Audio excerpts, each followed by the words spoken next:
안녕하세요, 여러분. 오늘은 조금 무거운 주제로 이야기를 나눠보려고 합니다. 바로 선을 넘는 사람에게 두 번 다시 기회를 주지 말아야 하는 이유에 대해서인데요. 여러분, 혹시 이런 경험 있으신가요? 누군가가 명백히 선을 넘었는데 이번 한 번만이라며 용서했더니 또다시 같은 일이 반복되는 경험 말이죠. 그리고 그때 느꼈던 배신감과 자책감, 저도 너무나 잘 압니다.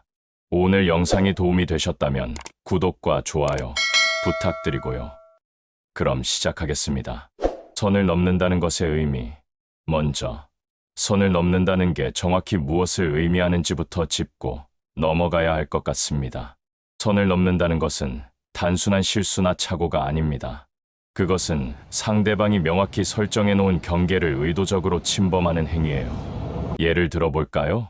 친구가 빌려간 돈을 약속한 날짜에 안 갚는 건 실수일 수 있습니다. 하지만 빌린 돈이 있으면서 명품을 사고 해외여행을 가는 건 선을 넘는 거예요. 연인이 약속 시간에 늦는 건 실수일 수 있습니다.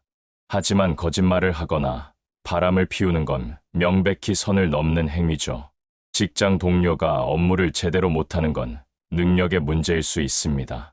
하지만 내 아이디어를 훔쳐서 자기 것인 양 상사에게 보고하는 건 선을 넘는 거예요. 이렇게 선을 넘는 행위에는 공통점이 있습니다. 바로 상대방에 대한 존중의 부재입니다. 당신을 한 인간으로서, 관계의 동등한 주체로서 존중하지 않기 때문에 그런 행동을 하는 겁니다. 왜 우리는 기회를 주는가? 그런데 문제는 우리가 이런 사람들에게 너무 쉽게 기회를 준다는 거예요. 왜 그럴까요? 첫째, 착한 사람 콤플렉스 때문입니다. 우리 사회는 용서를 미덕으로 가르칩니다. 넓은 아량을 가진 사람이 훌륭한 사람이라고 배웠죠. 그래서 선을 넘는 사람을 용서하지 못하면 내가 좁은 사람, 냉정한 사람이 되는 것 같은 죄책감이 듭니다. 하지만 여러분, 용서와 허용은 다릅니다. 용서는 내 마음속의 분노를 내려놓는 거예요. 하지만 허용은 그 사람이 다시 내 삶에 들어와서 같은 행동을 하도록 문을 열어주는 겁니다. 용서는 할 수 있지만 허용은 하지 않아야 해요. 둘째, 외로움과 의존 때문입니다. 특히 오랜 관계였다면 더 그렇습니다. 이 사람과 관계를 끊으면 나는 혼자가 될 거라는 두려움이요. 직장 상사라면 이 사람 미움받으면 회사 생활 힘들어질 거야 라는 걱정이 앞섭니다. 그래서 명백히 선을 넘었는데도 그래도 예전엔 좋았잖아. 완전히 나쁜 사람은 아니잖아 라며 스스로를 설득합니다. 셋째, 변할 거라는 착각 때문입니다. 이번에 제대로 이야기하면 변할 거야. 내가 더 잘해주면 달라질 거야 라는 희망을 품습니다. 특히 상대방이 미안하다, 다시는 안 그러겠다고 말하면 그 말을 믿고 싶어집니다. 하지만 여러분, 냉정하게 생각해 보세요. 한 번 선을 넘은 사람은 두 번, 세 번 넘습니다. 왜냐하면 이미 넘어도 되는 사람으로 당신을 분류했기 때문이에요. 두 번째 기회가 위험한 이유. 그렇다면 왜 선을 넘는 사람에게 두 번째 기회를 주면 안 되는 걸까요? 첫째, 패턴은 반복됩니다. 심리학에서는 이를 행동 패턴의 고착화라고 합니다. 한 번 어떤 행동을 했을 때 큰 대가를 치르지 않으면 그 행동은 학습되어 반복됩니다. 예를 들어볼게요. 친구가 당신에게 무례한 말을 했습니다. 당신은 상처받았지만 참았어요. 그 친구는 배웠습니다. 이 친구한테는 이 정도 말해도 괜찮구나. 다음에는 더 심한 말을 합니다. 당신이 또 참으면 점점 더 심해집니다. 이건 그 사람이 악한 사람이어서가 아닙니다. 인간의 본성이 그래요. 제재가 없으면 경계는 계속 흐려집니다. 둘째, 당신의 가치가 떨어집니다. 선을 넘는 사람에게 기회를 주는 건 역설적으로 나는 이 정도 대우를 받아도 되는 사람이야 라고 스스로를 정의하는 겁니다. 직장에서 상사가 부당한 업무 지시를 했는데 당신이 묵묵히 따랐다고 해봅시다. 그 상사는 당신을 어떻게 볼까요? 일 시키기 편한 사람, 부담 없이 대할 수 있는 사람으로 봅니다. 존중받아야 할 동료가 아니라 이용해도 되는 도구로 보는 거죠. 셋째, 감정적 에너지가 고갈됩니다. 선을 넘은 사람에게 기회를 주면 당신은 끊임없이 경계해야 합니다. 또 그러는 건 아닐까? 이번엔 진짜 변했을까 하며 긴장 상태를 유지해야 해요. 이런 상태가 지속되면 어떻게 될까요? 만성 스트레스에 시달리고 다른 건강한 관계에도 영향을 미칩니다. 의심이 많아지고 사람을 믿지 못하게 되죠. 넷째, 기회비용이 큽니다. 선을 넘는 사람에게 쓰는 시간과 에너지로 당신은 훨씬 더 좋은 관계를 만들 수 있습니다. 독이 되는 친구 때문에 고민하는 시간에 나를 진심으로 아껴주는 사람과 더 깊은 우정을 쌓을 수 있어요. 나쁜 연인에게 매달리는 시간에 나를 존중해주는 사람을 만날 수 있습니다. 인생은 유한합니다. 나쁜 사람에게 쓸 시간이 없어요. 그래도 하는 변명들, 그래도 많은 분들이 이렇게 말씀하십니다. 제가 자주 듣는 변명들을 하나씩 반박해 드릴게요. 그래도 가족인데, 가족이라는 이유로 평생 학대를 참아야 할까요? 아닙니다. 가족이라는 이름 아래 이루어지는 폭력은 더 나쁩니다. 왜냐하면 가장 안전해야 할 곳에서 상처받는 거니까요. 가족이기 때문에 더 존중해야 합니다. 가족이기 때문에 선을 넘어도 된다는 건 말이 안 돼요. 그래도 오래 알고 지낸 사이인데 10년을 알고 지낸 사람이 당신의 선을 넘었다면 그건 10년간 쌓아온 신뢰를 스스로 무너뜨린 겁니다. 오래된 관계라는 건 더 신중해야 할 이유이지 함부로 해도 되는 이유가 아닙니다. 그래도 완전히 나쁜 사람은 아닌데 히틀러도 걔를 사랑했고 연쇄살인범도 어머니에게는 효자였습니다. 좋은 면이 있다는 게 나쁜 행동을 정당화하지 않아요.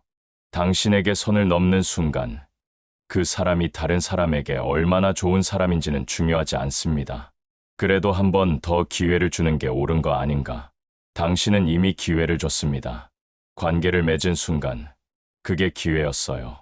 그 기회 속에서 상대방은 선을 넘기로 선택했습니다. 두 번째 기회는 없습니다. 두 번째는 당신의 자존감을 포기하는 겁니다. 경계를 지키는 법. 그렇다면 어떻게 해야 할까요? 선을 넘는 사람에게 단호하게 대처하는 방법을 알려드리겠습니다. 첫째, 명확하게 경고하세요. 선을 넘었을 때 즉시 명확하게 말해야 합니다. 방금 내가 한 말 행동은 내가 받아들일 수 없어. 다시는 그러지 마. 애매하게 넘어가지 마세요. 괜찮아 라고 말하지 마세요. 괜찮지 않으니까요. 둘째, 결과를 분명히 하세요. 한 번 더 그러면 우리 관계는 끝이야. 이건 협박이 아닙니다. 경계 설정입니다. 상대방에게 선택권을 주는 거예요. 당신을 존중하고 관계를 유지할 것인지 아니면 선을 넘고 관계를 잃을 것인지. 셋째, 약속을 지키세요. 가장 중요한 부분입니다. 경고했는데 또 선을 넘으면 망설이지 말고 관계를 끊으세요. 여기서 물러서면 당신의 모든 경계는 의미가 없어집니다. 상대방은 저 사람은 말만 하지 실제로는 아무것도 안 해라고 학습합니다. 넷째, 죄책감을 느끼지 마세요. 관계를 끊는 건 당신의 잘못이 아닙니다. 선을 넘은 사람의 잘못이에요. 내가 너무 냉정한 건가? 한 번 더 기회를 줘야 하는 거 아닌가 라는 생각이 든다면 이렇게 자문해 보세요. 만약 내가 사랑하는 사람이 똑같은 상황이라면 나는 뭐라고 조언할까? 대부분 당장 관계를 끊어라고 말할 겁니다. 자신에게도 같은 기준을 적용하세요. 진짜 변화와 가짜 변화. 그런데 여기서 한 가지 짚고 넘어가야 할 게 있습니다. 정말로 뉘우치고 변하는 사람도 있지 않나요? 라는 질문이에요. 네, 있습니다. 하지만 매우 드뭅니다. 그리고 진짜 변화와 가짜 변화를 구별할 수 있어야 해요. 가짜 변화의 신호, 미안해라고 말만 하고 행동은 바뀌지 않습니다. 변명과 합리화를 늘어놓습니다. 내가 원래 그런 의도는 아니었는데 당신을 비난합니다. 내가 너무 예민한 거 아니야. 금방 똑같은 행동을 반복합니다. 당신이 떠날까봐 두려워서 일시적으로만 잘합니다. 진짜 변화의 신호, 자신의 행동을 명확히 인정합니다. 내가 너에게 상처를 줬어. 내 잘못이야. 변명하지 않습니다. 스스로 변화를 위해 노력합니다. 상담을 받거나, 책을 읽거나, 구체적 행동 계획을 세웁니다. 충분한 시간을 두고 일관되게 바뀐 모습을 보입니다. 당신의 경계를 존중하고 거리를 둘 권리를 인정합니다. 진짜로 변하는 사람은 당신에게 기회를 달라고 조르지 않습니다. 당신이 떠나는 걸 받아들이고 스스로 변한 다음 훗날 우연히 마주쳤을 때 당신이 정말 변했구나라고 느끼게 만듭니다. 하지만 솔직히 말씀드릴게요. 이런 경우는 정말 드뭅니다. 대부분은 가짜 변화, 일시적 반성입니다. 경계를 지킨 후 찾아오는 것들, 선을 넘는 사람과 관계를 끊으면 어떤 일이 생길까요? 처음엔 힘듭니다. 외로울 수 있습니다. 후회가 밀려올 수 있어요. 너무 심하게 한 건 아닐까? 연락해볼까? 라는 생각이 듭니다. 이건 정상입니다. 금단 증상이에요. 마치 담배를 끄는 사람이 담배가 생각나는 것처럼 익숙한 관계가 없어지면 우리 뇌는 불안해합니다. 하지만 시간이 지나면 놀라운 일이 일어납니다. 첫째, 마음이 가벼워집니다. 더 이상 또 그러는 건 아닐까? 눈치 보지 않아도 돼요. 걸어야 할 계란 껍질이 없습니다. 둘째, 에너지가 생깁니다. 나쁜 사람한테 쓰던 정신적, 감정적 에너지를 이제 나를 위해, 좋은 사람들을 위해 쓸 수 있어요. 셋째, 자존감이 올라갑니다. 나는 함부로 대해도 되는 사람이 아니야 라고 스스로를 정의하는 순간 세상이 당신을 대하는 방식이 바뀝니다. 넷째, 더 좋은 사람들이 옵니다. 나쁜 사람이 차지하고 있던 자리가 비면 좋은 사람이 들어올 공간이 생깁니다.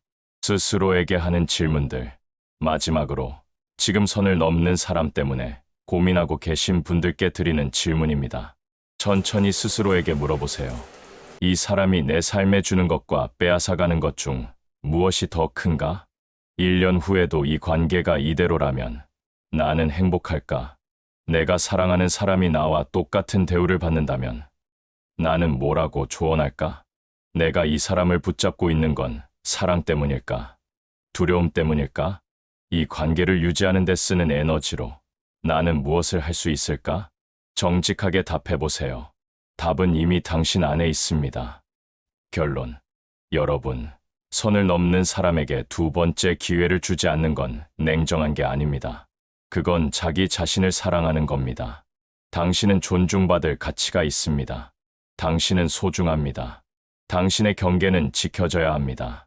세상에는 당신을 함부로 대하지 않을 사람들이 많습니다. 당신을 있는 그대로 사랑하고 존중할 사람들이 기다리고 있어요.